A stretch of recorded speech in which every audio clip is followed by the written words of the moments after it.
Bismillahirrahmanirrahim. Assalamualaikum warahmatullahi wabarakatuh. Waalaikumsalam warahmatullahi wabarakatuh. Alhamdulillahi rabbil alamin. Wabihi nasta'in ala umurid dunya waddin. Wassalatu wassalamu ala ashrafil anbiya'i wal mursalin Sayyidina Muhammadin wa ala alihi wa sahbihi ajma'in, amma ba'du.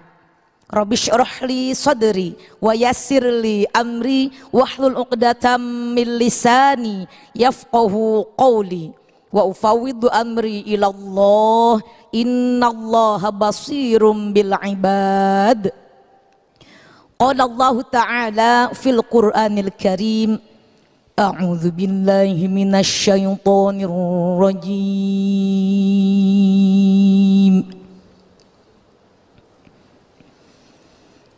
Bismillahirrahmanirrahim. Wa min ayatihi an khalaqalakum min anfusikum azwajan litaskunu ilaiha litaskunu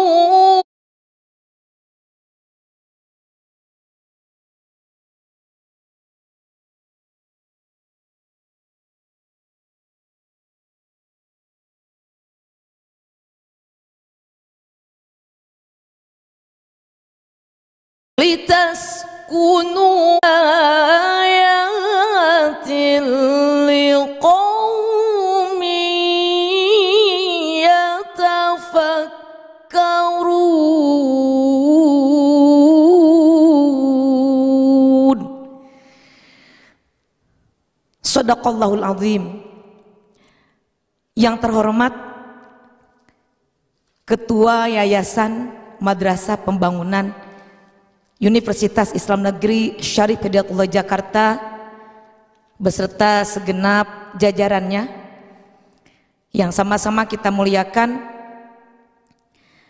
kepada Bapak Direktur Madrasah Pembangunan UIN Jakarta beserta Wakil Direktur, yang sama-sama kita hormati Ketua Komite Madrasah Pembangunan UIN Jakarta beserta jajarannya dan seluruh pengurusnya, para pemimpin unit lingkungan Madrasah Pembangunan UIN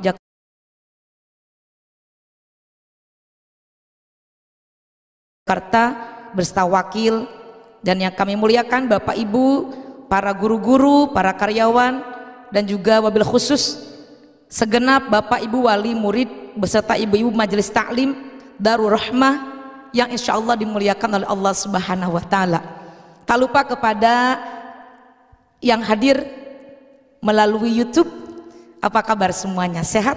Anak-anak sekalian yang di kesempatan hari ini sudah berada di depan laptopnya atau di depan handphonenya, insya Allah.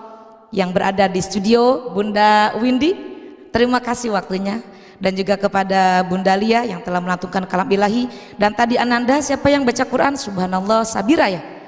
Subhanallah, luar biasa suaranya, bagus, indah, dan mudah-mudahan menjadi hafidhah dan menjadi anak yang solehah. Tak lupa kepada para tamu insya Allah dimanapun berada dari seluruh negeri ataupun luar negeri yang menyaksikan channel YouTube-nya Kajian Agama Madrasah Pembangunan UIN Syarif Hidayatullah Jakarta.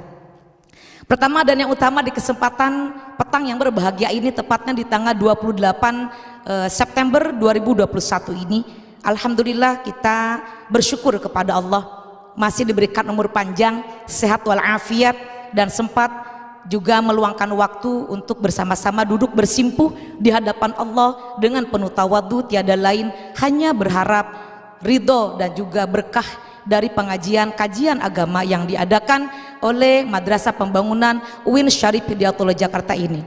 Mudah-mudahan Allah mencatat semuanya yang bertugas, yang berada di sini, yang di studio dan yang hadir mendapatkan catatan amal soleh dan solihah di mata Allah Subhanahu wa ta'ala. Salawat teriring salam, mari sama-sama kita haturkan kepada junjungan kita baginda Nabi besar Muhammad sallallahu alaihi wasallam. Allahumma sholli ala sayyidina Muhammad wa ala ali sayyidina Muhammad. Bapak Ibu hadirin sekalian yang dirahmati Allah Subhanahu wa taala, tema kali ini sangat menarik dan sangat luar biasa bagusnya, simple tapi dalam. Temanya yaitu tentang orang tua yang hebat membentuk keluarga yang kuat. Betul ya? Menjadi orang tua itu adalah merupakan salah satu anugerah dari Allah Subhanahu wa taala. Kita semua ini menjadi anak dari orang tua kita, tapi kita belum tentu jadi orang tua bagi anak-anak kita. Ya artinya begini, tidak semua orang tua diberikan anugerah, tetapi kita yang sudah memiliki keturunan itu akan menjadi orang tua.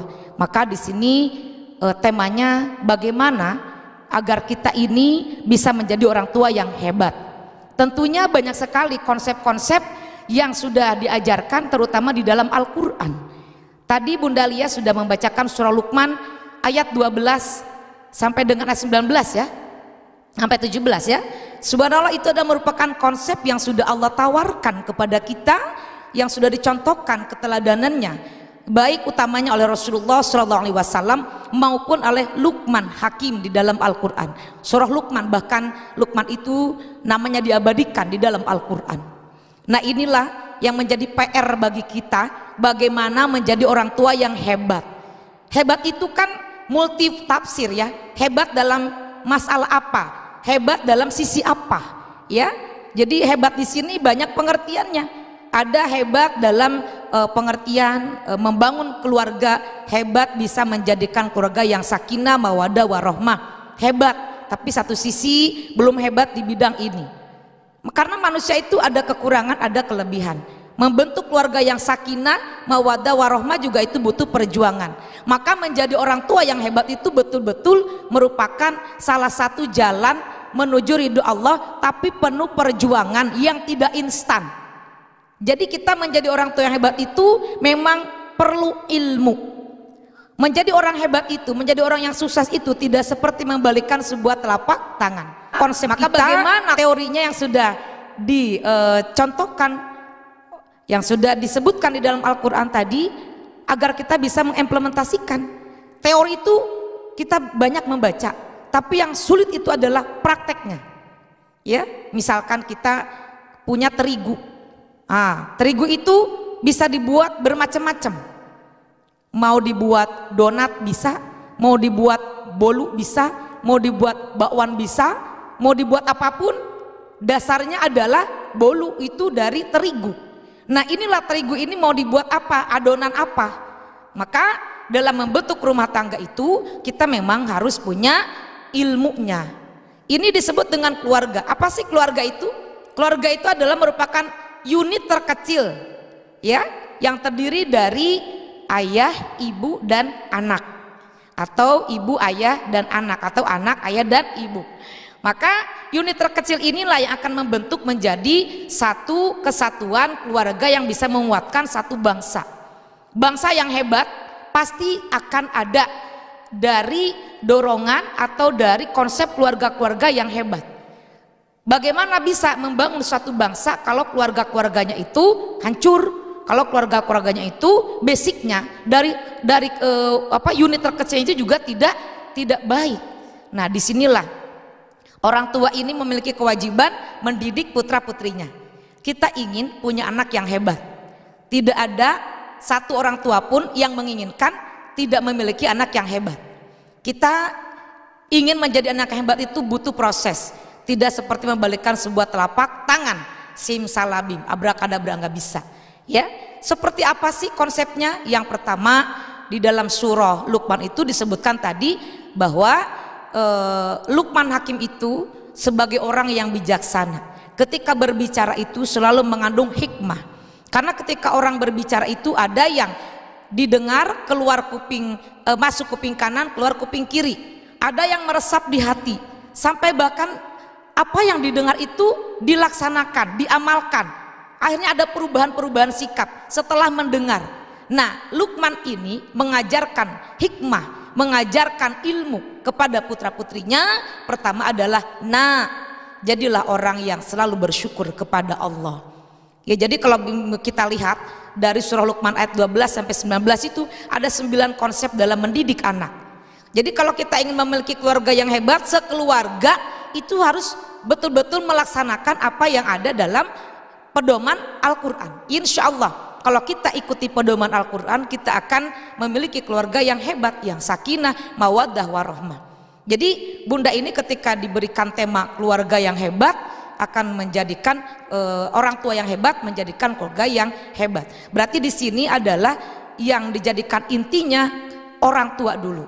Maka Luqman itu mengajarkan kepada putra-putrinya, bersyukurlah kepada Allah. Sebelum mengajarkan kepada putra-putrinya bersyukur, Luqman dulu mempraktekkan dulu bersyukur selalu kepada Allah. Kenapa? Karena landasannya di dalam surah Ibrahim ayat 7, Bismillahirrahmanirrahim, wa idz ta'adzana rabbukum la in syakartum la azidannakum wa la in kafartum inna adzabi lasyadid. Sungguh telah Allah permaklumkan, barang siapa yang bersyukur kepada Allah, Allah akan tambahkan nikmat kepadamu. Dan barang siapa yang kufur atau yang tidak berterima kasih, tidak bersyukur kepada Allah, maka azab yang sangat pedih akan Allah berikan, timpakan kepada kita. Maka konsep bersyukur itu ada 3. Pertama, perbanyak membaca Alhamdulillah. Alhamdulillah ya Allah diberikan anak, anak adalah anugerah. Alhamdulillah ya Allah diberikan pasangan yang soleh, pasangan yang solihah. Jadi sebelum kita membentuk keluarga, kita rencanakan dulu. Ini kita mau memilih jodoh. Memilih jodoh juga kita harus berpikir, kenapa jodoh harus dipilih? Sedangkan jodoh itu kan sudah ditentukan oleh Allah. Kalau kita tidak memilih dulu, Allah tuh memberikan kepada kita waktu, memberikan kepada kita pilihan, kebebasan memilih. Tapi nanti di antara pilihan itu, itulah takdir yang sudah Allah berikan. Kamu berjodoh dengan ini setelah kita usaha. Jangan duduk-duduk aja tanpa kita ta'aruf, kita akan mendapatkan jodoh langsung dari langit. Enggak begitu juga. Rencanakan, planning, bikin rencana. Saya ingin memiliki jodoh. Jodohnya apa? Boleh gak kita mencari kriteria? Sebelum membentuk keluarga itu kita harus memulai dulu dari mana nih. Sebelum menjadi keluarga kita kan punya kriteria dulu. Kalau seorang laki-laki, saya ingin memiliki istri atau pasangan yang soleha. Kenapa? Karena dalam satu keluarga itu akan membentuk tim. Tim membentuk satu tujuan. Tujuannya apa? Ingin mendapatkan keluarga yang bahagia. Ya, yang bagaimana? Istri harus yang sekufu. Kalau kita punya istri yang tidak sekufu, punya suami yang tidak sekufu, pasti akan ada benturan-benturan atau komunikasi yang tidak nyambung. Nah, bagaimana kalau misalkan komunikasi tidak nyambung di dalam keluarga, susah mengungkapkan ide atau keinginan di antara kedua belah pihak. Yang satu ke kanan, yang satu ke kiri, yang satu ke depan, yang satu ke belakang, yang satu pengetahuannya tinggi, yang satu di bawah. Maka ketika kita mencari calon pasangan itu, tunkahul mar'ah bi arba'ah. Boleh gak kita mencari calon pasangan kriteria? Yang cantik boleh, yang ganteng boleh, tapi ingat nanti ada masanya. Ya, karena kegantengan, kecantikan akan ada masa berakhirnya itu ganteng. Beda antara usia 17 tahun masih ganteng, masih cantik dengan usia dibalik 71 tahun. Ya, jadi kita menikah itu boleh memilih pasangan yang cantik, yang ganteng boleh, boleh. Lalu kita pilih lagi nih kriteria, boleh nggak mencari pasangan karena nasabnya? Boleh, boleh. Saya mau cari anak jenderal, saya mau nyari anak kiai, saya mau nyari anak konglomerat supaya bisa memperbaiki keturunan dan perekonomian. Boleh? Boleh, silakan aja, bebas itu. Orang juga bisa memilih. Pilihlah kalau mampu, pilihlah kalau bisa, pilihlah kalau setara. Nah, makanya kita itu diberikan kebebasan memilih. Kemudian, tapi ingat, ya nasab juga nanti akan ada masa terpuruknya atau masa habisnya, ya. Tidak mungkin jabatan itu akan terus di atas, pasti akan di bawah. Maka yang ketiga, boleh nggak kita mencari calon pasangan ini yang kaya raya? Boleh, boleh. Kata siapa tidak boleh? Tetapi di antara ketiga itu akan ada masa fananya atau masa rusaknya, masa selesainya, tidak abadi. Dan yang terakhir, saya akan mencari pasangan yang baik agamanya. Kalau tidak ada kriteria yang bisa kita pilih, cantiknya enggak begitu banget, gantengnya enggak begitu banget, pengennya sih ya tiga T. Apa T itu? Tajir, takwa, tampan. Pengennya begitu kan? Cari pasangan yang tajir, yang tampan, yang takwa. Kalau untuk perempuan boleh, boleh. Tapi carilah yang keempat, yaitu agamanya. Kenapa? Karena punya pasangan yang mengerti agama, dia akan menerapkan agama, terutama di dalam konsep Al-Quran, di dalam rumah tangganya. Maka ketika kita mencari pasangan, sebelum kita menikah, carilah yang terbaik. Bibit, bebet, bobot katanya. Betul, karena itu akan menentukan untuk kita melaksanakan pernikahan itu, dan juga keturunan kita seperti apa. Karena apa? Buah jatuh tidak akan jauh dari pohonnya. Makanya kita kalau mencari pasangan itu jangan sampai sembarangan, ya. Jangan asal karena cinta, tapi lihat dulu istikharah, kedua belah pihak setuju atau tidak. Setelah itu kita sama-sama setuju kedua belah pihak, kepada Allah minta petunjuk, dan ketika Allah menentukan ya itu yang terbaik, terima segala kekurangan dan kelebihannya. Itu jadi yang pertama adalah dalam mencari pasangan. Setelah itu, kalau kita sudah ditakdirkan untuk menikah dengan pasangan kita, maka balikin kepada kita. Kita menikah ilmunya apa? Jangan cuma modal ilmu cinta, tapi bagaimana konsep-konsep yang akan kita bangun dalam membentuk rumah tangga, agar rumah tangga kita ini menjadi rumah tangga yang kuat, yang kokoh, kalau bisa sampai surganya nanti bersama dengan suami, bersama dengan istri dan anak-anak kita. Lihat Al-Ahzab ayat 35, konsepnya udah jelas. Kalau kita mencari pasangan, innal muslimina wal muslimat, carilah pasangan yang seagama, wal mu'minina wal mu'minat, carilah yang seiman. Jangan sampai cari yang tidak seagama, yang tidak seiman. Karena nanti ketika kita berumah tangga, beda agama, itu betul-betul akan ada terjadi benturan-benturan. Makanya prinsip di dalam agama kita, nikah beda agama haram hukumnya. Pegang prinsip itu. Kemudian apalagi cari pasangan itu yang sama-sama baik, jujur. Karena di dalam rumah tangga kalau suaminya jujur, istrinya jujur, anaknya jujur, insya Allah kejujuran itu kalau dibentuk dalam rumah tangga tidak ada kebohongan. Dan ketika rumah tangga tidak ada kebohongan, itu akan lancar apapun, transparan. Sekali kita berbohong, pasangan kita berbohong dan membohongi satu dengan yang lain, sudah tidak ada lagi kepercayaan. Antracit itu akan saling menyakitkan dan akan saling ketakutan. Rumah tangga apa yang dibangun dengan kebohongan, kayak sinetron rumah tangga, umpet-umpetan, kayak sinetron. Nggak boleh, rumah tangga itu harus didasari dengan ilmu kejujuran.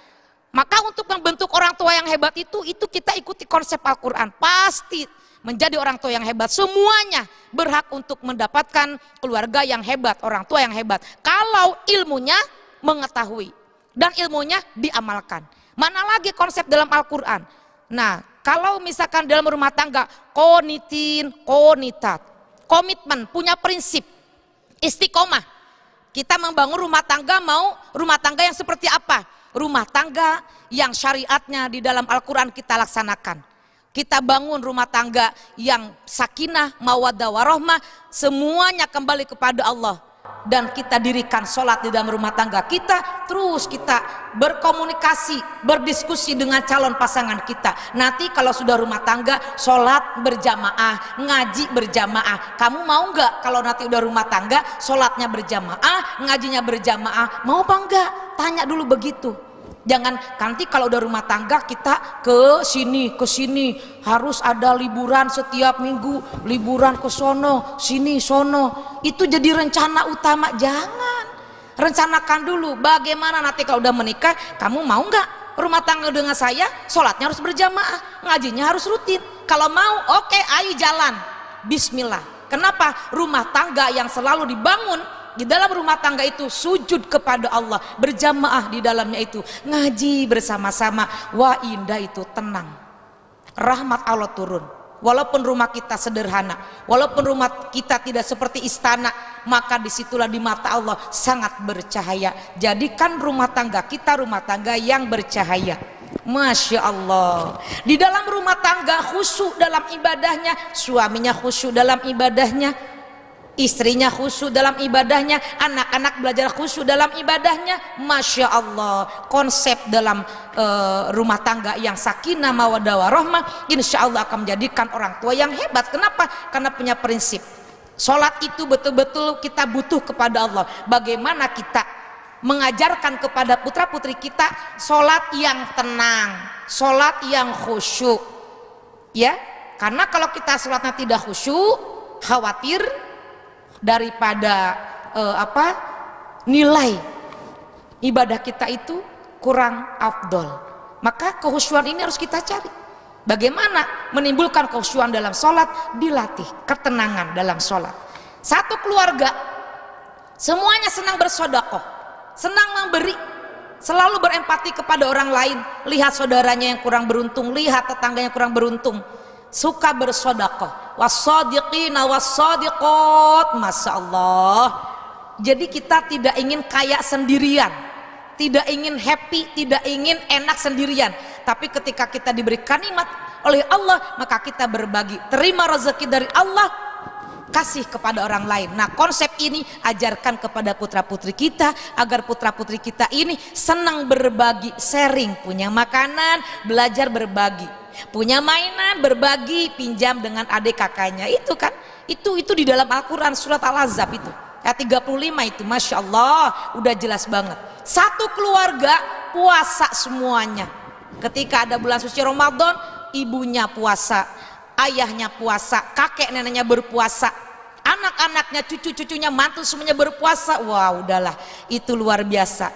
Masya Allah, itulah keluarga yang hebat. Maka definisi hebat ini seperti apa? Yang mengikuti konsep di dalam Al-Quran. Itu ajaran yang benar. Kenapa lagi? Satu keluarga menjaga kehormatannya. Kehormatan apa? Kehormatan dirinya. Orang tua mengajarkan kepada anak etika, adab, akhlak. Usia berapa? 0 sampai dengan 3 tahun masih boleh orang tua tuh ya memperlihatkan rambutnya gitu ya, karena masih bayi. Kemudian udah 3 tahun, 4 tahun, 5 tahun itu udah mulai orang tua jaga-jaga, terutama ibu. Jangan sampai di rumah itu ibu ibarat kata kurang menutup auratnya, karena anak itu adalah peniru ulung, akan meniru, akan mencontoh, meneladani ibunya. Kenapa? Karena ibu itu sebagai al-madrasatul ula di rumah. Ibu yang melakukan apa, itu anak akan mengikuti. Makanya ibu, nah ini nih, ketika sudah memiliki putra putri, ibu terlebih dahulu yang harus menjadi contoh. Ketika anak usia 6 tahun sampai usia 7 tahun, maka ajarkan anak itu cara sopan santun. Kalau mau ke rumah, kalau mau ke kamar orang tua, ajarkan izin ketok pintu dulu. Mulai dipisahkan tidurnya, kakak yang laki-laki berpisah dengan adik yang perempuan, jangan dicampur. Ketika kita mau ke toilet, gantian, gitu ya, ketok pintu, permisi dulu, itu ajarkan.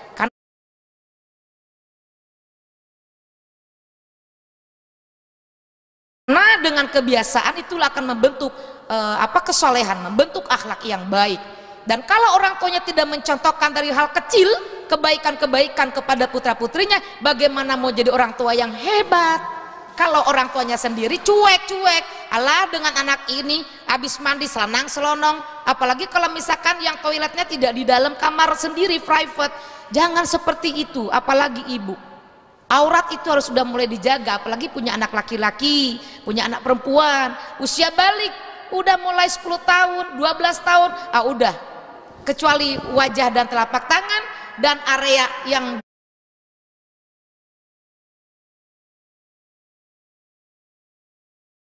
bisa dilihatkan perhiasan, itu yang boleh dilihat. Artinya ketika di rumah ibu harus menjaga aurat. Kan apa?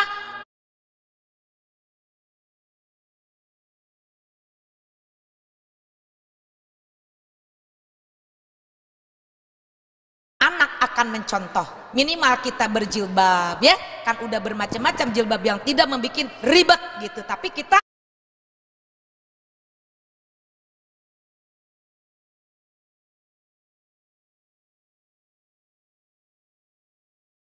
selalu kepada anak mencontohkan, ini loh ibumu sosoknya memberikan contoh, aurat tidak boleh dibuka-buka di depan orang lain gitu ya.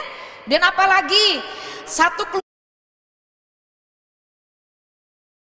keluarga berzikir kepada Allah dengan zikir sebanyak-banyaknya. Ibunya senang berzikir, ayahnya senang berzikir, anak-anaknya diajarkan berzikir. Apa itu zikir? Mengingat zikron katsira, berzikir kepada Allah. Ajarkan anak-anak kita ketika sedang senggang jangan sampai terlena dengan digital, dengan gadget, dengan handphone. Ajarkan, nak, sambil duduk disebut Allahnya, nak. Setiap detakan jantung Allah, Allah, Allah, Allah. Duduk sebut Allah, nak. Dimanapun berada sebut Allah, nak. Berdiri sebut Allah, nak. Minimal melakukan segala sesuatu ucapkan dengan lafaz basmalah, nak. Sebelum kita memerintahkan kepada anak kita, contohkan dulu. Mau masak bismillahirrahmanirrahim, mau minum bismillahirrahmanirrahim, mau makan bismillahirrahmanirrahim, dengan doa-doa yang sudah diajarkan. Maka pembentukan orang tua yang ingin menjadi orang tua yang hebat itu adalah keteladanan. Ketika kita menikah, kalau kita sekufu, kalau kita sama-sama dalam seiring sejalan ingin membentuk keluarga yang seperti apa, yang seperti bagaimana, orang tua yang bagaimana, karena nanti ketika kita menikah, insya Allah kalau Allah berikan keturunan, maka tugas orang tua adalah mendidik putra putri. Bagaimana mendidik putra putri yang terbaik? Itu tidak ada lain, kembali lagi kepada surah Luqman ayat 12. Pertama, ajarkan ucapan terima kasih, terutama alhamdulillah. Dapat rezeki alhamdulillah, setelah makan alhamdulillah, setelah kita minum alhamdulillah, perbanyak lafaz alhamdulillah. Itu tanda syukur yang pertama. Tadi baru pertama, perbanyak ucapan alhamdulillah. Yang kedua, tandanya orang yang pandai bersyukur itu meyakini di dalam hatinya bahwa yang sekarang kita terima, sekarang kita menjadi siapa, alhamdulillah ada kemajuan dalam kehidupan kita. Nak, kamu hebat, nak, kamu sekarang sudah besar, nak, tak terasa, nak, ya Allah, nak, kamu sekarang udah sekolah, udah luar biasa, nak. Semata-mata itu bukan karena kehebatanmu, nak, bukan karena kehebatan ayah bundamu, nak, tapi itu adalah Allah subhanahu wa ta'ala yang memberikan izin kepadamu, dan juga doa orang tua yang dikabulkan oleh Allah. Nah, artinya ajarkan tauhid. Tugas utama seorang ayah dan ibu mengajarkan pondasi keimanan.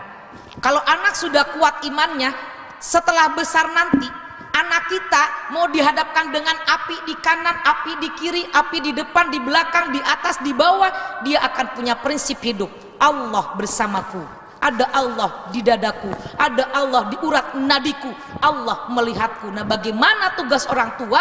Menjadikan Allah selalu berada di dalam hatinya. Jadi anak kita melakukan apapun akan kembali, aduh aku ingat Allah, aduh aku dilihat Allah nih, aduh aku ini, aduh aku, nah aku takut kepada Allah. Nah, bagaimana menanamkan itu? Itu butuh daripada waktu. Kebersamaan kita sering diajarkanlah kepada anak kita itu tentang keimanan. Bagaimana Allah menciptakan langit, menciptakan bumi, menciptakan kita. Banyak bersyukur, nah, kita dijadikan sebagai makhluk Allah yang namanya manusia. Dikasih akal, dikasih mata, dikasih hidung, dikasih mulut, tangan, kaki, kuping, sempurna, nak. Nah, ini anggota tubuh yang Allah berikan dengan sempurna. Ini harus kita bisa melaksanakan. Segala sesuatu itu hanya untuk Allah, karena kita dari Allah, minallah ilallah. Ajarkan kepada anak kita tauhid. Yang paling kuat adalah tauhid. Kalau kita tidak bisa mengajarkan sebagai orang tua, masukkanlah ke sekolah yang berlandaskan Islam. Ayah bunda sudah bagus, sudah tepat memasukkan ke Madrasah Pembangunan UIN Syarif Hidayatullah Jakarta. Kenapa? Karena guru-gurunya, ustadz dan ustadzanya betul-betul memiliki kompetensi dan kredibilitas keilmuan yang mumpuni. Dan ini sudah betul-betul pilihan yang tepat. Jangan takut, tadi contohnya itu Ananda Sabrina apa? Sabrina ya? Masya Allah, itu melantunkan surah Al-Insan. Masya Allah. Makanya kalau anak kita ingin menjadi anak yang hebat, kitanya dulu. Yang kedua, apa yang diajarkan oleh Luqman dan Hakim itu adalah, nak, jangan menyekutukan Allah. Ajarkan kepada putra-putri kita, jangan sekali-kali menyekutukan Allah. Artinya menyelingkuhi Allah. Bagaimana menyelingkuhi Allah? Mempercayai selain daripada Allah. Baik mempercayai kepada benda yang bisa membawa kemanfaatan. Ini batu, nak, kalau kamu pegang batu ini, nanti bisa itu namanya musyrik. Antara musyrik dengan iman beda tipis. Sama-sama percaya. Kalau beriman kepada Allah, betul-betul mempercayai Allah yang Maha Esa. Kalau musyrik, berarti itu mempercayai selain pada Allah. Sama-sama percaya. Maka Luqman mengatakan kepada anaknya itu, la tusyrik billah, inna syirka la zulmun azim. Karena musyrik itu termasuk adalah dosa yang sangat besar. Ajarkan, tanamkan kepada anak kita, hanya percaya, hanya yakin kepada Allah. Huwallahu ahad, Allahus somad.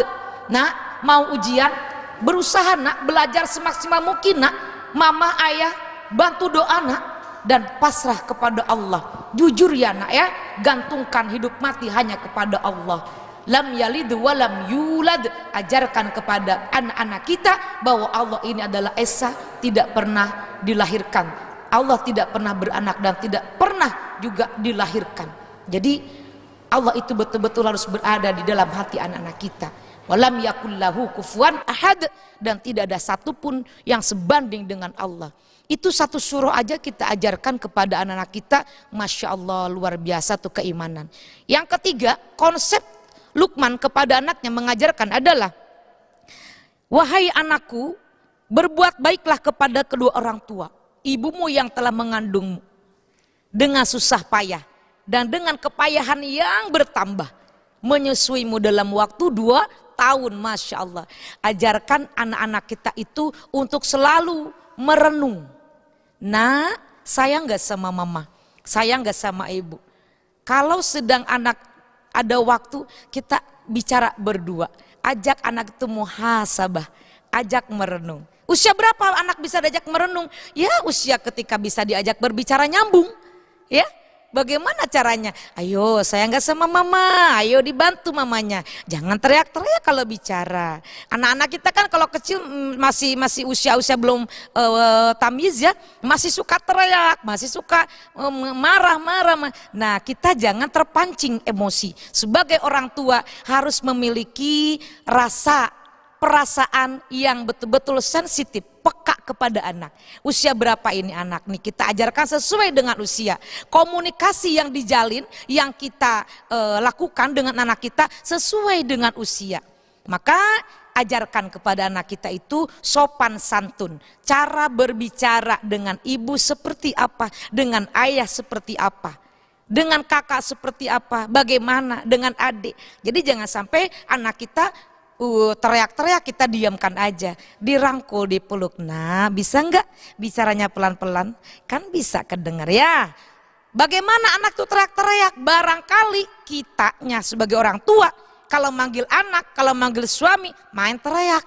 Bisa jadi anak juga meniru kita. Maka berarti harus diri kita dulu yang mengajarkan kesantunan kepada anak-anak kita, putra-putri kita. Maka anak akan meniru apa yang kita lakukan. Dan ketika anak kita bersalah, jangan langsung kita hukum. Analisa dulu kesalahannya apa. Kita diskusi. Nah, kenapa berbuat seperti itu sayang? Kenapa nak marah-marah nak? Jadi ketika kita menegur anak itu jangan langsung disalahkan, langsung dicubit, langsung melotot, langsung marah, langsung kita itu kasih hukuman. Jangan seperti itu. Nanti anak sudah tidak peka lagi kalau berbuat salah dengan hukuman yang ada di luar rumah. Maka jangan biasakan anak itu dengan kalimat yang kasar, dengan ucapan yang kasar, dengan kecerdasan yang betul-betul harus kita latih kepada anak kita itu kecerdasan emosi. Ibu, bapak jangan terpancing emosi oleh anak-anak kita. Anak itu adalah anugerah. Nikmati kebersamaan dalam keluarga. Karena tidak akan terulang lagi. Hari ini adalah kenyataan, hari kemarin adalah sebagai gambaran, dan hari esok adalah harapan. Nikmati fase-fase kita dalam membimbing anak-anak kita dari usia 0 sampai hari ini. Masya Allah, indah ayah bunda. Berikutnya apalagi yang diajarkan oleh Luqman dan Hakim dalam surah Luqman ayat 12 sampai dengan ayat 17 tadi itu, yaitu ajarkan kepada kita, kepada anak kita, suatu saat jikalau orang tua memaksa untuk berbalik kembali kepada keimanan yang semula, maka kita jangan sampai ikut. Artinya begini, ada orang tuanya non muslim, mohon maaf, mohon izin, misalkan ayahnya beragamanya bukan Islam, kemudian anaknya mu'alaf. Nah, ketika anaknya itu mendapatkan ujian atau permasalahan, kemudian curhatlah ke orang tuanya, lalu orang tuanya bilang, makanya jangan begitu, udah balik lagi lah ke agama semula, agama ibu dan bapak. Disitulah kita diajarkan untuk menolak dengan bahasa yang lembut. Qaulan layyina. Maaf ayah, maaf ibu, saya sudah memiliki keimanan beragama Islam, maka saya akan pertahankan dengan agama saya. Jadi jikalau ibu bapak mengajak kembali masuk ke dalam agama ibu dan bapak, kali ini saya menolak. Nah, itu diperbolehkan, justru itu dianjurkan ya. Maka kita sebagai anak semoga menjadi hidayah bagi orang tua, atau sebaliknya orang tua menjadi hidayah bagi putra putrinya. Next, kita lihat lagi apa konsep Luqman kepada putra putrinya. Wahai anakku, sesungguhnya jika ada perbuatan sebiji zarroh pun, maka Allah akan membalas. Artinya begini, ajarkan kepada putra putri kita ini ajaran yang baik, kebaikan-kebaikan. Ajarkan anak kita itu berbagi, kemudian ajarkan menolong ya. Jangan sampai anak kita kalau lihat adiknya jatuh, diem aja menang. Urusan adik mah, biarin aja adik itu biar tahu rasa. Jatuh sih, lagi adiknya lari-lari jatuh, biarin aja mah, benjol-benjol deh ah. Jangan begitu. Ajarkan, nak, itu adiknya jatuh, tolong dibantu. Jadi bagaimana reaksi seorang anak ketika adanya jatuh? Di rumah aja dulu deh. Bagaimana itu diajarkan kitanya? Mungkin anak kita meniru, ketika dia jatuh, kitanya diam-diam aja. Jadi ketika adanya jatuh, dia juga diam-diam aja. Kalau misalkan anak kita ini yang besar, misalkan kakak ketika jatuh, kita langsung respect. Aduh nak, apa yang terjadi, kita jatuh? Oh, mana yang sakit? Tenang. Oke, jatuh nggak apa-apa. Karena tadi kakak lari-lari. Nah, ini pelajaran, jangan lari-lari. Jadi jatuh. Sini, ayo mama obatin. Itu namanya contoh. Dan ketika adanya suatu saat jatuh, anak kita yang pertama akan mengikuti. Ada jatuh ya, mama ada jatuh.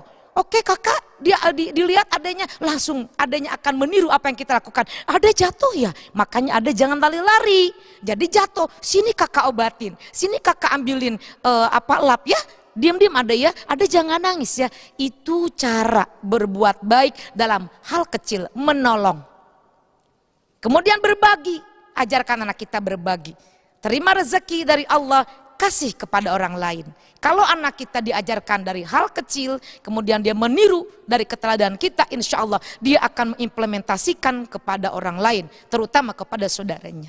Karena kita kan membentuknya di rumah dulu ya, belum keluar. Kemudian apalagi yang diajarkan oleh Luqman Hakim kepada putranya? Wahai anakku, dirikanlah sholat. Ajarkanlah sholat kita kepada putra putri kita. Sebelum kita mengajarkan sholat kepada putra putri kita, kitanya dulu menjadi orang tua yang cinta sholat, yang mendirikan sholat.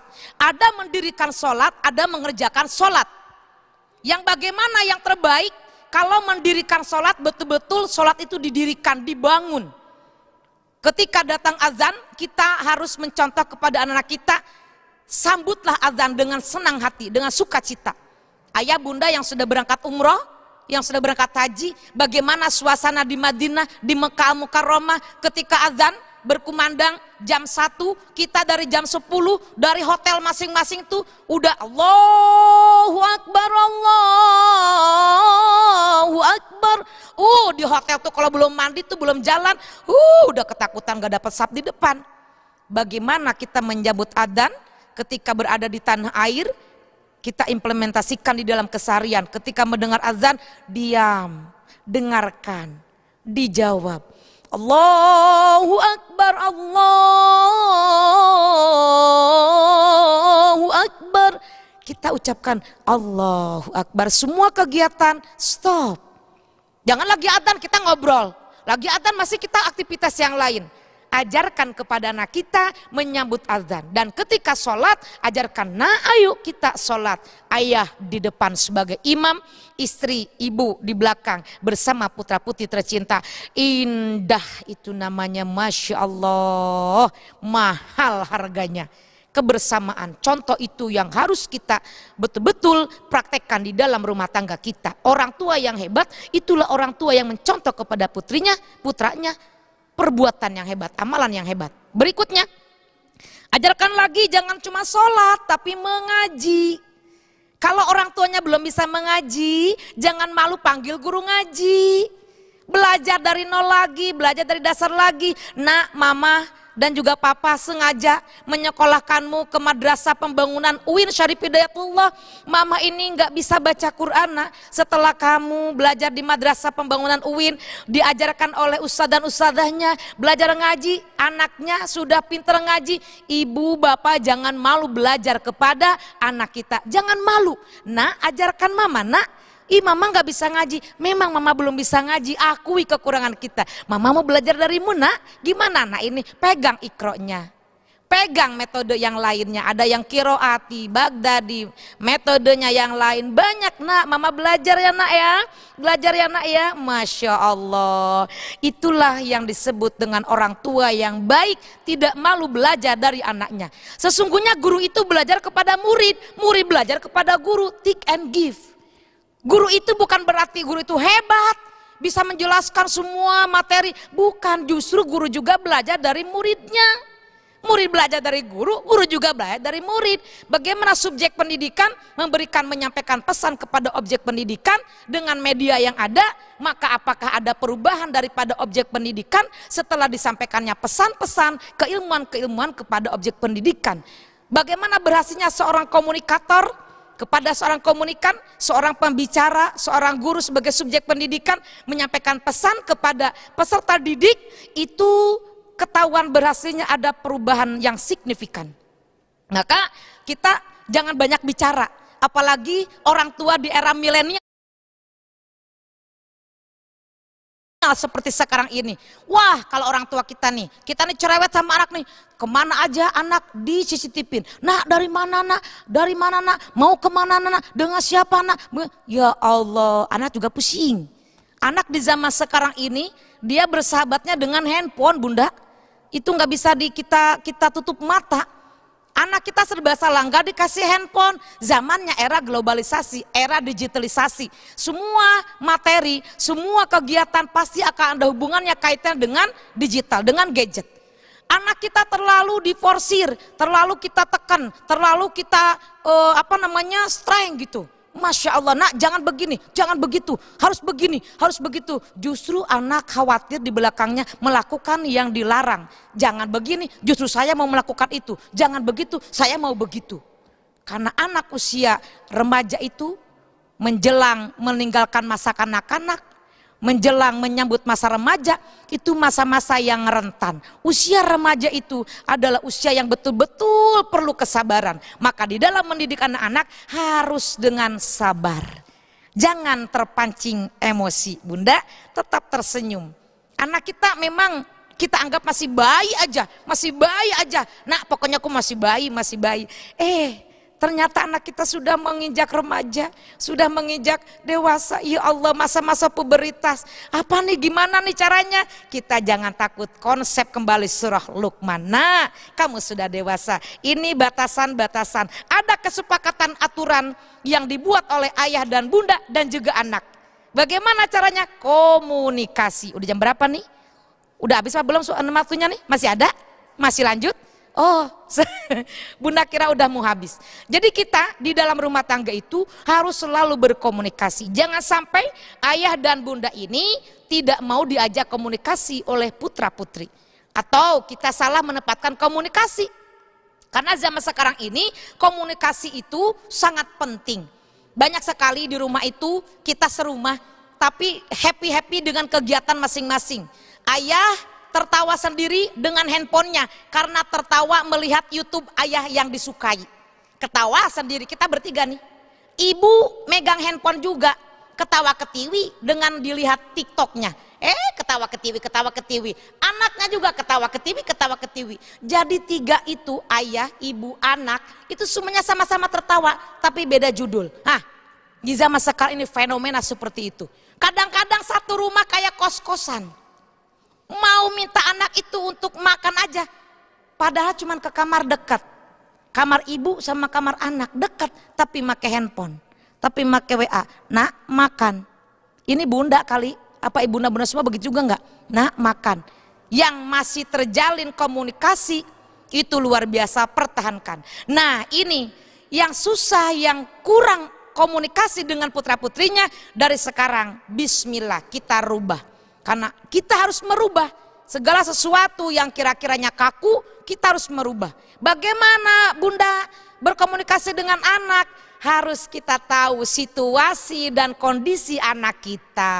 Ya, anak kita lagi capek, kita jangan sampai girang sendiri, bahagia sendiri. Ingin curhat kepada anak kita, lihat anak kita capek, anak kita lagi santai. Nah disitulah orang tua masuk, kasih materi, kasih nasihat, ajak diskusi, kita ajak happy, ajak relax. Nah itu biasanya kebersamaan keluarga itu di tempat makan, di meja makan, suka saling curhat. Ayah bertanya kepada putra putrinya, nak tadi gimana nak? Sekedar menyapa itu senang, anak itu disapa senang, dipeluk tuh senang anak itu.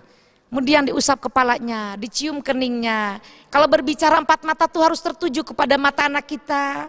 Masya Allah, itu sangat bikin comfortable. Anak itu dibuat nyaman, anak itu dibuat bahagia. Kenapa? Karena sebagai orang tua bertugas untuk membahagiakan anak, memfasilitasi anak, dan mengenal bagaimana ini anak bakatnya. Ingin menjadi orang tua yang hebat harus kenal dengan kompetensi anak, bakat anak. Anak itu semuanya cerdas, anak kita semuanya hebat. Tidak ada anak yang tidak hebat, tidak ada anak yang tidak cerdas. Tergantung orang tua faham atau tidak di mana bakat anak. Ini anak ini bakatnya di ngaji. Kayak tadi nih, Sabira. Itu peka orang tuanya mengajarkan anak supaya menjadi hafidho. Bagaimana? Diajarkan terus. Sekali dilihat, wah ini bakatnya nih, kayaknya nih bakat di sini nih. Langsung peka.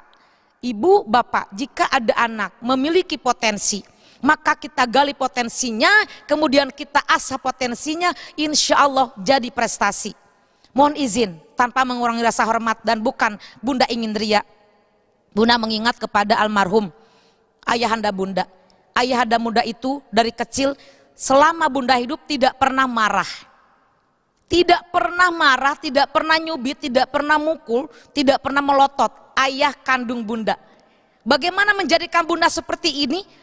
Itulah yang ayah bunda ajarkan. Cuman satu, Tuti kalau nanti udah besar, Tuti mah jangan jadi polisi ya, jangan jadi politik atau jangan jadi apa. Tuti punya cita-cita jadi apa? Belum tahu pak, belum punya cita-cita. Nah Tuti udah besar jadi guru ngaji aja ya. Jadi guru ngaji. Iya. Jadi bunda itu dari kecil udah kelihatan kata bapak bunda itu ada bakat di suara, di ngaji. Maka ayah bunda itu membentuk terus mengajarkan ngaji. Pagi diajarin ngaji, sore diajarin ngaji, bangun tidur diajarin ngaji. Maka ayah bunda sebelum anak kita diajarkan ke orang lain, ke tempat lain, kalau kita punya ilmu, berikan dulu ilmu kepada anak kita. Karena ilmu itu tidak bisa diwariskan. Kalau harta bisa diwariskan, harta bisa dihibahkan, tapi ilmu tetap harus dituntut. Bagi ayah bunda yang memiliki ilmunya tinggi, berikan dulu kepada putra putri kita. supaya putra-putri kita itu puas belajar dengan kita. Yang bunda rasakan, ayah bunda sesibuk apapun ngajar ngaji di mana-mana, tetap ada waktu senggang itu selalu menyempatkan waktu untuk belajar, mengajarkan kepada bunda sambil ngulek sambal, sambil goreng singkong, sambil nyapu. Ayah bunda tuh sambil ngomong karena tidak ada waktu. Masya Allah, berapa menit lagi? Udah? Oke. Makanya ayah bunda ketika kita melihat potensi anak harus kita peka. Kemana nih anak jurusannya? Anak kita nih susah ngomong tapi sukanya menulis. Ajarkan kepada anak kita itu masukan di sekolah ada khusus untuk anak yang menulis. Anak kita ini cerdasnya enggak dinulis tapi di ngomong. Nah, potensi anak kita ini bisa jadi berlian, bisa jadi prestasi. Masukkan bakatnya untuk berbicara. Anak kita ini pintar cerdas. Ajarkan anak-anak kita ini yang sesuai dengan keinginannya, sesuai dengan jiwanya. Suka di seni, jangan kita fanatik-fanatik. Biarin anak kita mau marawis, mau drum band, mau pencak silat, biarkan. Jangan kita sampai melarang-larang. Kita tinggal memantau, mendorong, memotivasi. Karena ketika anak itu sudah memiliki bakat, diasah, orang tuanya memahami, itulah orang tua yang hebat, orang tua yang keren akan membentuk keluarga yang hebat. Insya Allah. Itu mungkin untuk sementara ya bunda, karena kan cuma sampai ayat 17 ya. Nah, sampai ayat 17 ya. Sebetulnya ada dua konsep lagi di dalam Al-Quran itu. Cuman tadi bunda lihat bacanya sampai ayat 17 ya. Kalau bunda itu tahunya dua atau tiga lagi ya. Tadi baru yang keberapa? Yang ke-6 ya. Nah, yang ke-7 itu ajarkan anak kita bersabar. Yang ke-8 ajarkan anak kita ini untuk tidak sombong. Dan yang ke-9 ajarkan kepada anak itu kesederhanaan. Itulah siapapun kita, sekaya apapun kita, sehebat apapun jabatan kita, ajarkan kepada anak kita adalah kesederhanaan. Jangan sampai menjadi anak yang sombong. Anak berprestasi bukan untuk disombongkan ya, tapi untuk menjadikan dia itu menjadi anak yang hebat, yang berprestasi tapi tetap tawadu, ilmu padi. Itulah konsep di dalam Al-Quran untuk menjadi orang tua yang hebat. Konsep ini saja kita aplikasikan dalam kehidupan, mengajarkan putra putri kita, insya Allah kita akan menjadi orang tua yang hebat, membentuk keluarga yang kuat. Silakan bunda yang bertanya. Masya Allah, hatur nuhun pisan ilmunya luar biasa. Serasa pengen pulang Ustazah, membenarkan semuanya. Amin. Mengaplikasikan yang disampaikan oleh Bu Ustazah. Masya Allah. Insya Allah ternyata jadi orang tua itu nggak ada habisnya untuk belajar Ustazah. Bener. Tidak ada. Iya, tidak ada sekolahnya. Dan tidak ada sekolah. Tidak ada sekolahnya. Kita terus berusaha belajar dan terus belajar. Benar. Kalau kita pengen menjadi orang tua yang hebat, supaya keluarga kita menjadi keluarga yang kuat. Benar. Luar biasa. Terima kasih jazakillah khairan katsira Bu Ustazah. Masya Allah. Silakan. Baiklah, menginjak sesi berikutnya adalah sesi tanya jawab. Sebelum kami bacakan sesi tanya jawab, silakan Bapak Ibu hadirin yang akan bertanya bisa menulis pada kolom chat Zoom masing-masing, bisa ditulis di situ saja, nanti kita bacakan. Iya. Baik Bu Ustazah, pertanyaan yang pertama dari Ibu Putri Aula Pertiwi. Masya Allah, selamat datang Ibu Putri. Mohon izin bertanya Bu Ustazah, untuk menanamkan nilai, apakah ada batas maksimal usianya? Katakanlah terlambat dalam menanamkan nilai pada anak sejak kecil. Apa yang harus dilakukan untuk memperbaikinya? Semisal anak kita telah beranjak dewasa. Jazakillah khairan Ustazah. Subhanallah. Pertanyaannya luar biasa bagus sekali. Sebetulnya mendidik anak kita itu sejak dalam kandungan. Ada kan dalam hadis Nabi disabdakan, tuntutlah ilmu sejak dalam kandungan sampai masuk lubang kubur. Maka ketika kita mengandung anak kita, disitulah kita sudah bisa berkomunikasi dengan calon bayi. Ibu itu sebagai guru yang pertama di rumah. Terutama ketika bayi sedang dikandung itu, perdengarkan ayat-ayat suci Al-Quran. Diajak berkomunikasi, komunikasi yang baik. Ketika mau sholat pun ajak, karena itu janin itu kan hidup. Nah, sudah azan, saya dibiasakan diusap. Nak, ayo kita sholat. Nak, sudah adzan. Nak, ayo kita ngaji. Mama ngaji ya nak ya. Nak, ngaji ya. Walaupun itu masih di dalam kandungan, kita berarti mengajarkan keimanan, ketauhidan. Dan ketika lahir, maka yang pertama kali didengarkan adalah kenapa? Adzan di sebelah kanan, qomat di sebelah kiri. Karena bermiliar otak. Anak itu ketika lahir itu kan masih bersih. Kullu mauludin yuladu 'alal fitrah. Setiap bayi yang dilahirkan ke muka bumi ini semuanya itu dalam keadaan suci. Maka karena anak masih suci bersih, kalimat yang pertama kali didengarkan yang paling tepat adalah adzan. Di sebelah kanan ayahnya yang mengadzankan, Allahu Akbar, Allahu Akbar. Masya Allah, nak, terlahirlah kau sekarang di dunia. Setelah 9 bulan kau berada dalam kandungan ibu, di alam kandungan. Sekarang kau lahir ke alam dunia. Allah maha besar. Nah, Allah maha besar, Allah maha besar. Tidak ada Tuhan selain Allah. Bersaksilah nak bahwa tidak ada Tuhan selain Allah, Nabi Muhammad utusan Allah. Nah, dirikan sholat, nah, dirikan sholat, nah, raih kemenangan, nah, raih kebahagiaan, nah, Allah maha besar, Allah maha besar.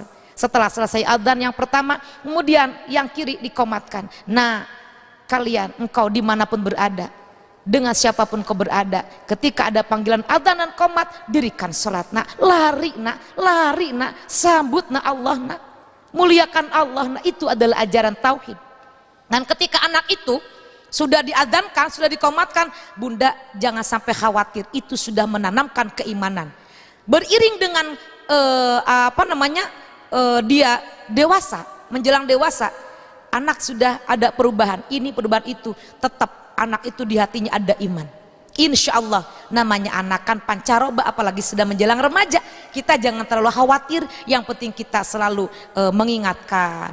Nah, sholat sayang, nah, sholat sayang yuk, nah, sebentar lagi sholat, nah, itu dan itu terus. Dan ketika anak itu selalu mendengar apa kata ibu, biasanya ucapan ibu itu akan nempel. Dan ketika sering diucapkan, maka itu daya ingat anak dari syarat-syarat itu, urat-urat syaraf yang betul-betul berjumlah miliar itu, dia akan selalu ingat kebaikan. Maka ketika anak itu, jangan kita mengutuk anak. Jangan kita itu ketika kita kesal keluar kata-kata yang tidak baik. Karena ucapan adalah doa, apalagi doa ibu. Bagaimana As-Sudais, imam besar Masjidil Haram, waktu mudanya gimana itu, waktu anak-anaknya, Masya Allah, kan kita tahu sejarahnya ya, lucu sekali. Makanya ibunya mengucapkan, nah Sudais, kamu nanti biar jadi imam Masjidil Haram.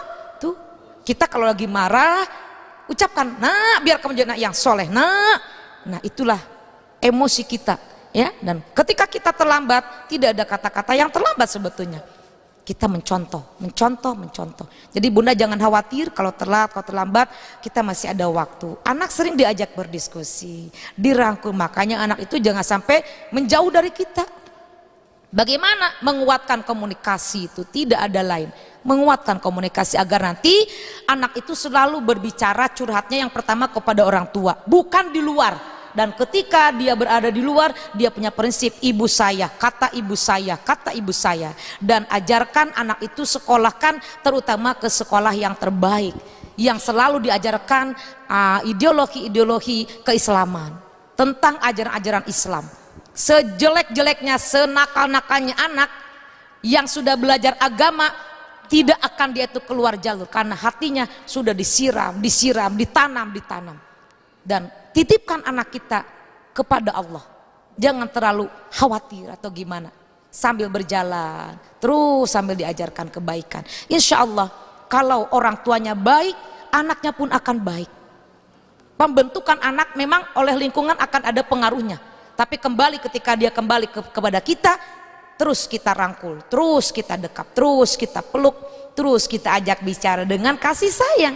maka kasih sayang itulah jangan sampai kurang kepada anak kita. Perhatian ibu bapak jangan sampai kurang kepada anak kita. Kenapa? Sebab anak akan mencari perhatian di luar orang tua jikalau orang tua kurang perhatian, kurang kasih sayang di dalam rumah. Karena anak itu batinnya kosong, batinnya kering, manakala kurang kasih sayang, kurang perhatian dari ibu, dia akan mencari keluar. Baik. Itu yang dikhawatirkan. Masya Allah, mudah-mudahan terjawab ya Ibu Putri Aula Partiwi.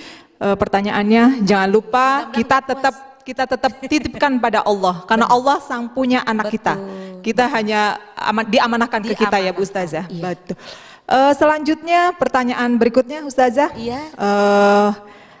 Dari Bapak Haji Momon Mujibur Rahman, beliau Kepala Sekolah MTS Madrasah Pembangunan. Assalamualaikum warahmatullahi wabarakatuh. Lebih baik suami dan anak laki sholat berjamaah di masjid dengan membiarkan istri sholat selalu sendirian di rumah, atau lebih baik berjamaah di rumah, suami jadi imam istri dan anak-anak jadi makmumnya? Terima kasih. Waduh, pertanyaannya hebat, luar biasa. Bapak Haji Momon ya, ini saat COVID seperti ini kita ikuti apa yang disarankan untuk suasana wabah seperti ini. Bagi Bunda, jawaban dari Bunda, kalau saat COVID seperti ini kita dilarang untuk berkerumun atau harus menjaga jarak, untuk sementara kita ikutin. Kalau kita yakin ini tidak melanggar, kita lebih baik sholat di rumah berjamaah, mumpung kan kebiasaannya kita tidak 24 jam ada di rumah. Separuh waktu kita itu dari pagi sampai sore kan kita di pekerjaan, di kantor. Nah mungkin ada hikmahnya dengan adanya wabah corona ini kita diberikan keleluasaan untuk berada di rumah. Maka kalau menurut Bunda, kan Bapak nanya menurut Bunda ya, kalau menurut Bunda lebih baik Bapak memimpin imam sholat, ibu yang jadi makmum dan putra putri. Nah itu akan lebih terasa kehangatan, kebersamaan dan contoh teladan. Karena nanti putra Bapak yang laki-laki, yang putra akan menjadi seorang imam. Kalau orang tuanya, ayahnya mencontohkan, nah nanti kau kalau udah besar punya keluarga begini jadi imam itu anak akan mengingat dulu kebiasaan saya di rumah, ayah menjadi imam, kita menjadi makmum, dan sekarang saya memiliki keluarga, saya yang maju jadi imam, istri menjadi makmum, anak jadi makmum. Itu ada luar biasa. Tapi kalau sudah selesai new normal, corona sudah tidak ada, baiknya ayah tetap di masjid, anak laki di masjid, ibu di rumah beserta putrinya sholat berjamaah sama-sama. Yang satu di masjid, yang satu di rumah. Tidak akan mengurangi kebersamaan. Justru itu mengajarkan kepada anak-anak kita, nah laki-laki itu sholatnya di masjid, perempuan di rumah. Tapi kalau ibu, anak semua mau di masjid semuanya, bagus. Ya, karena kita harus mensyiarkan agama kita. Kalau bukan kita, siapa lagi? Masa bangun masjid, masjidnya udah kayak istana, yang yang sholatnya nggak ada. Ya udah nggak usah bangun masjid kalau begitu. Siapa yang ngisi?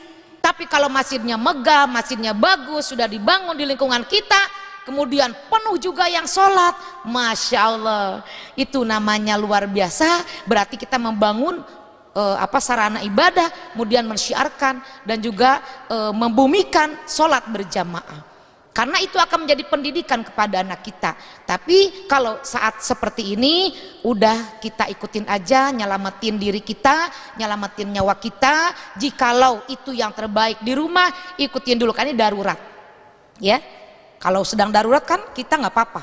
Tapi kalau nanti udah normal lagi, Bapak Haji Momon dan putranya tetap di masjid, mengajak anak sholat berjamaah di masjid sebagai syiar, sebagai kewajiban. Ibu tetap di rumah. Tapi kalau misalkan sekarang masih belum diperbolehkan, udah kita bersama-sama aja ambil hikmahnya. Masya Allah, ya? Sangat jelas Ustazah. Mohon izin pertanyaan berikutnya Ustazah. Boleh, silakan.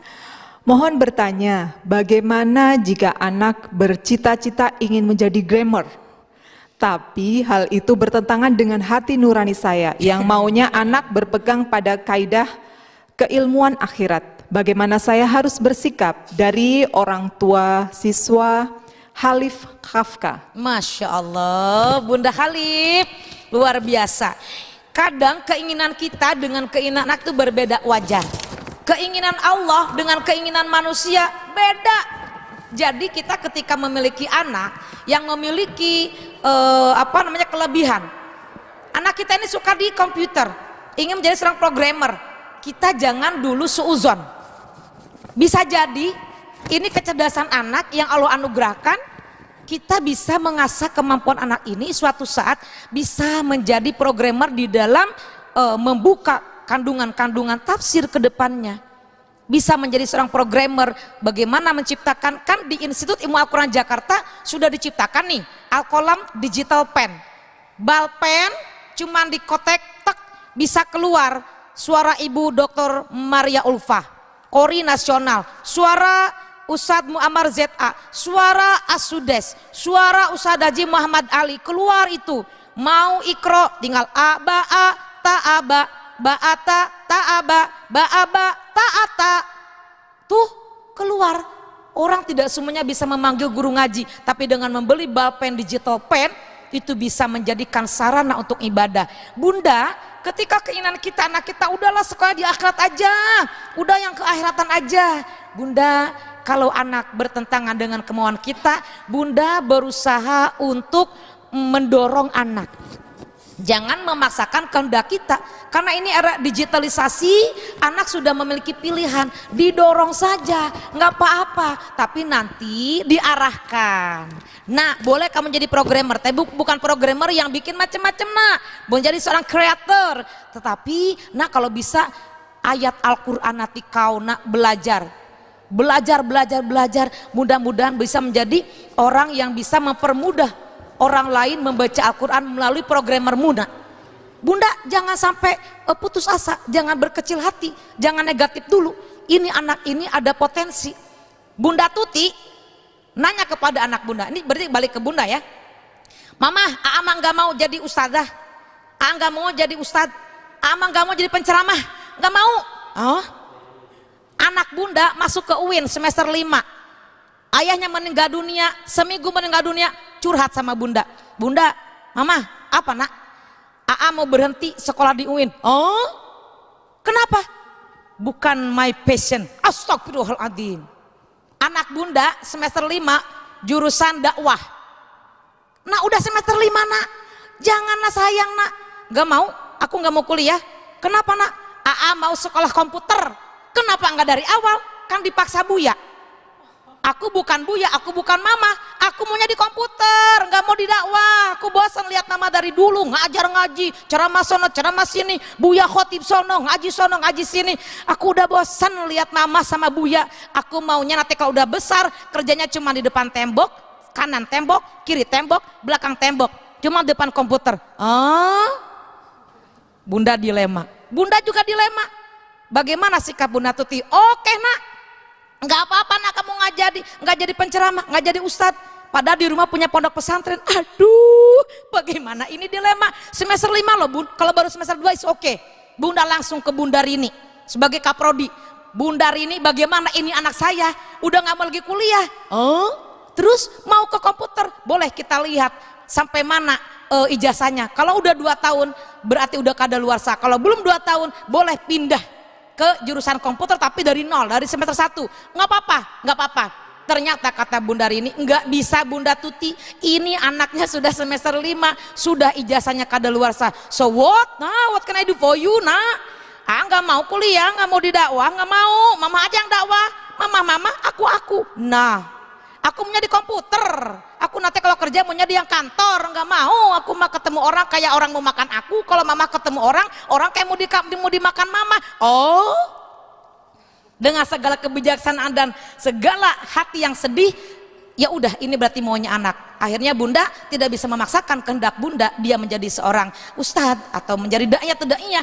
Akhirnya Bunda maaf pindah ke universitas yang lain swasta, dari nol dia ambil administrasi publik. Dan sekarang karena dia maunya dia itu, kemudian kursus komputer juga, akhirnya udah semester 7 Bun, teman-temannya udah wisuda. Enggak malu? Enggak apa-apa. Astagfirullah. Tapi setelah itu dia malah menjadi lebih baik Bun, sholatnya tambah rajin, kemudian ngajinya tambah rajin. Karena sesuai hatinya. Sesuai hati, itu mau hujan, mau banjir tetap berangkat itu kuliah. Karena dari hati. Jadi kita tidak bisa memaksakan, apalagi di era modern seperti ini Bunda. Gak bisa memaksakan maunya kita kepada anak. Sekarang kita tinggal mendorong anak kemana. Oh iya, kasih pengertian, kasih kelebihan, ini kekurangannya seperti ini, kelebihannya seperti ini. Pengennya sih gitu, pengennya kita, anak kita seperti kita. Gak bisa begitu, balikin ke kita. Mama ya mama, saya ya saya. Oh iya benar juga. Nah tinggal kembali kepada Bunda, ikhlas atau tidak, positif atau negatif. Kita jangan jadi orang tua yang selalu negatif. Bismillah, nggak apa-apa. Anak jadi programmer Muslim. Insya Allah kelak bisa mengambil kandungan Al-Quran. Kelak bisa belajar tentang Quran, bagaimana memudahkan orang. Nah, jadilah programmer Al-Quran. Nah, jadilah programmer untuk membantu orang-orang. Barangkali bisa bikin programmer huruf Al-Quran Braille. Itu Bunda bisa. Jangan kita memaksakan kehendak anak. Cukup untuk mendorong, kemudian memberikan masukan, mengarahkan, dukung aja. Karena anak kadang-kadang nggak tahu maksud kita tuh, nah kamu jadi ini, karena itu tidak bisa diwariskan Bun, ilmu itu. Betul. Biarlah anak dengan potensinya, nggak apa-apa. Dengan begitu anak lebih leluasa, lebih bebas dan lebih bertanggung jawab dengan pilihannya. Tapi kalau dengan paksaan kita, gagalnya anak tinggal ngebalikin, loh ini kan bukan maunya aku toh, maunya mama. Mama jangan nyalakan aku bukan maunya ini. Bahaya. Baik. Iya, luar biasa. Iya. Jangan lupa kencengin juga dengan doa. Doa yang terpenting, Bun. Baik Ustazah, Bapak Ibu hadirin sekalian, mohon maaf karena waktu jualah yang menuntut kita untuk berpisah. Mohon maaf bagi yang belum terbacakan pertanyaannya. Mungkin bisa WA ke Bu Ustazah ya. Insya Allah kita terbuka. Untuk menginjak acara terakhir Bu Ustazah, mohon berkenan untuk ditutup dengan doa sekalian. Baik, insya Allah mudah-mudahan doa kita dijabah ya. Ayah Bunda, hadirin sekalian, baik yang di studio maupun yang di rumah ataupun yang menyaksikan channel YouTube ini, mudah-mudahan hari ini kita mendapatkan ilmu yang bermanfaat, menjadikan nasihat untuk diri kita, khususnya untuk Bunda, dan menjadikan kita sebagai orang tua yang hebat, terus belajar dari anak-anak kita, dan semoga menjadi keluarga yang hebat, dari orang tua yang hebat, terlahir anak yang hebat. Mari kita jalin komunikasi yang terbaik, dan kita ikutin konsep dalam Al-Quran, dalam mendidik putra-putri kita, dalam membentuk keluarga yang sakinah, mawadah warohmah, agar unit terkecil daripada keluarga kecil ini yang kita bina, menjadikan bangsa kita bangsa yang hebat, bangsa yang kuat, bangsa yang bermartabat. Insya Allah mudah-mudahan madrasah pembangunan UIN Syarif Hidayatullah Jakarta ini akan mencetak generasi-generasi Qurani, generasi-generasi terbaik yang akan menjadi pelanjut generasi penerus bangsa dan agama. Bismillahirrahmanirrahim. Astaghfirullahaladzim, astaghfirullahaladzim, astaghfirullahaladzim. Ya Allah ya Karim, ya Allah ya Ma'bud. Allahumma salli wa sallim ala sayyidina Muhammadin fil awwalin wal akhirin wa barik wa sallim wa radiyallahu tabaraka wa ta'ala an sadatina ashabi rasulillahi ajma'in amin. Bismillahirrahmanirrahim. Alhamdulillahi rabbil alamin, hamdan syakirin, hamdan na'imin, hamdan yuwafi ni'amahu wa yukafi'u mazidah. Ya Rabbana lakal hamdu kama yanbaghi li jalali wajhikal karimi wa azimi sultanik. Allahumma salli wa sallim ala sayyidina Muhammad wa ala ali sayyidina Muhammad. Rabbana habla lana min azwajina wa dhurriyyatina qurrata a'yun waj'alna lil muttaqina imama. Rabbana zalamna anfusana wa illam taghfir lana wa tarhamna lanakunanna kunna minal khasirin. Allahumma inna nas'aluka salamatan fid din wa afiyatan fil jasadi wa ziyadatan fil ilmi wa barakatan fil rizqi wa taubatan qabla al maut wa rahmatan 'indal maut wa maghfiratan ba'dal maut. Allahumma hawwin alaina fi sakaratil maut wan najata minan nari wal afwa 'indal hisab. Radina billahi rabba wa bil islami dina wa bil qur'ani imama wa bi muhammadin nabiyyan wa rasula. Rabbana la tuzigh qulubana ba'da idh hadaitana wa hab lana min ladunka rahmatan innaka antal wahhab. Rabbi habli minas solihin, Rabbi habli minas solihin, Rabbi habli minas solihin. Allahumma arinal haqqa haqqan warzuqna ittiba'ah wa arinal batila batilan warzuqna ittiba'ah. Allahumma aftah abwabal khair wa abwabal barakah wa abwaban ni'mah wa abwabar rizqi wa abwabal ilmi wa abwabas sihhah wa abwabas salamah fid dini wad dunya wal akhirah. Rabbana taqabbal minna du'aana ya Allah. Ya Allah, jadikanlah putra-putri kami putra-putri yang soleh dan solihah. Jadikanlah guru-guru yang ada di Madrasah Pembangunan UIN Syarif Hidayatullah, baik pimpinan, yayasan, direktur, kepala sekolah, guru-guru, staf dan karyawan, maupun semua seluruhnya wali murid dan seluruh murid Madrasah Pembangunan UIN Syarif Hidayatullah Jakarta ini menjadi hambamu yang bertakwa, Amin, ya Allah. hambamu yang soleh dan solihah, Amin, ya Allah. dimurahkan rezekinya, Amin, ya Allah. diberikan kesehatan, Amin, dijauhkan ya Allah. balahinya, dijauhkan Amin, ya daripada Allah. corona, Amin, ya tercapai segala cita-citanya. Putra-putri kami menjadi putra-putri yang soleh dan solihah, yang soleh dan solihah, yang soleh dan solihah. Amin ya Allah. Rabbana atina fid dunya hasanah wa fil akhirati hasanatan wa qina adzaban nar. Subhana rabbika rabbil izzati amma yasifun wa salamun alal mursalin walhamdulillahi rabbil alamin. Wa sallallahu ala sayyidina Muhammadin wa ala alihi wa sahbihi wa barik wa sallim ajma'in walhamdulillahi rabbil alamin. Terima kasih, mohon maaf sekali lagi atas segala kekhilafan dan kekurangannya. Wabillahi taufiq wal hidayah. Wassalamualaikum warahmatullahi wabarakatuh. Waalaikumsalam warahmatullahi wabarakatuh.